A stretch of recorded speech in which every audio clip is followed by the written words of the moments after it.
What's up, Red Nation? Liam Garcia here. First off, thank you. We just hit 500 subscribers. If you're not part of the family yet, go ahead and subscribe, smash that like button, and let's dive straight into the news. We've got a $122 million problem that not even the arrival of a legend could fix. The numbers show terrifying regression where there should be evolution. And it doesn't stop there. The absence of a single player has exposed a humiliating fragility in our offense that's tanked our performance. Did the front office's plan fail? Brace yourselves, because what I'm about to tell you changes our entire outlook on this season. We need to have a very serious and painful conversation about what is happening with the third pick of the 2022 draft, because the fan base's patience is being tested to the limit. A lot of people spent the last few years bragging that the Houston Rockets had pulled off the steal of that draft, but reality came knocking and it brought a $122 million invoice that is hard to swallow. When we look at his draft class rivals, the comparison is physically uncomfortable. Paolo Banchero has become an absolute superstar in Orlando, averaging 20 points for 4 straight years. Chet Holmgren already has a championship ring and was the Rookie of the Year runner-up. And us? We're sitting here watching Jabari Smith Jr. stagnate, looking like a puzzle piece that just doesn't fit. The narrative was perfect, almost a fairy tale drawn up by the front office. We brought in none other than Kevin Durant, the greatest scorer of his generation, to be the mentor, the catalyst that would unlock Jabari's infinite potential. The bet was so high, it resulted in that monstrous contract extension this past offseason. The logic was simple. They trained together, Jabari is going to be KD 2.0. But what we're seeing on the court since the start of 2025 is a rude awakening. Jabari and Durant have that connection off the court, but the cold hard numbers show the student isn't learning the lesson. Yes, he's averaging a career-high 15 points per game, but don't be fooled by that superficial stat, because the issues run much deeper. The gravity Durant generates on the court is absurd. He draws double teams and leaves Jabari wide open, literally alone on the perimeter. We are talking about shots statistically classified as open by NBA tracking data, with the defender nearly 6 feet away.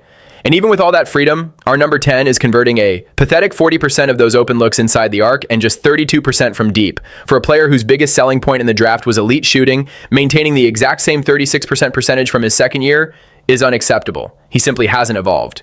And the frustration mounts when we look at the bench and see Tari Eason demanding minutes. While Jabari regresses, Eason, who has a similar profile of defense and shooting, is playing lights out, shooting 47% from the perimeter and saving our skin on defense.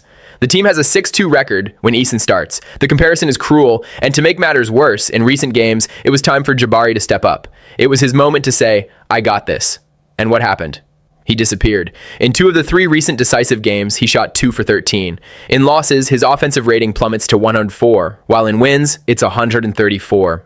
The question that won't go away is, if Kevin Durant's arrival wasn't enough to make Jabari evolve, what will? We are seeing a worrying technical and mental regression, but if you think Jabari's problem is isolated, wait until you see the tactical chaos caused by Sengun's injury, revealing a dependency no one imagined was this severe. And if Jabari's individual performance keeps us up at night, what happened to the team dynamic without Alperen Sengun is a collective nightmare that exposed our fragility in a brutal way. Life without our Turkish maestro has proven infinitely harder than any pessimistic prediction could have imagined.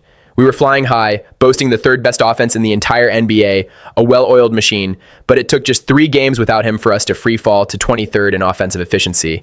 It's a drop that scares you, especially knowing he won't be back for at least another week due to that ankle sprain.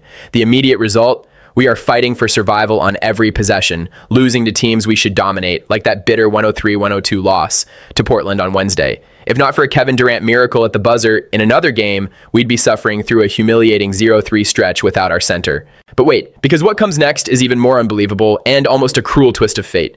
The stat most affected by Sengun's exit was, surprisingly, our 3-point shooting. And why is that bizarre? Because Sengun isn't an elite shooter. He hits just 31% and barely attempts 2 per game. Logic says without him in the paint, we'd have more space outside, right? Wrong. Completely wrong. Our 3 worst perimeter performances of the entire season have, coincidentally, been the last 3 games without him. We are talking about a dismal 23% combined, the worst in the league this month, far below even the Dallas Mavericks, who are dead last in that category. We hit rock bottom shooting 8 of 36 against the Blazers. The shots just stopped falling. The strategic explanation for this disaster is what worries me most about roster construction without a true point guard, since Van Vliet is out too. Sengun masked that deficiency by leading the team with nearly 7 assists. Baby Jokic isn't just a cute nickname, it's the reality of our system. With him, we prioritized quality over quantity. We took fewer threes, but we took them wide open because the defense collapsed on him.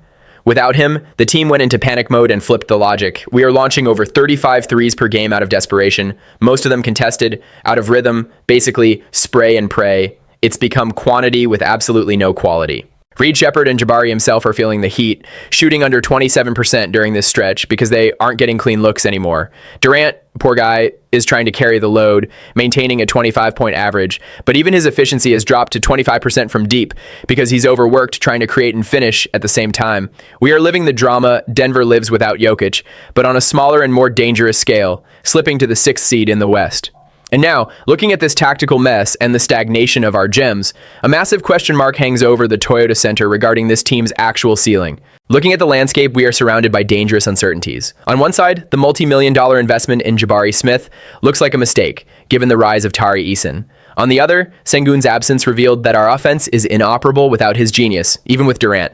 The dependency on our center and the apathy of our forward put the future in check. Now I want to hear from you. Is it time to be bold and bench Jabari so Eason can start? And will Sengun's injury cost us a playoff spot? Comment below without holding back. Don't forget to like and subscribe.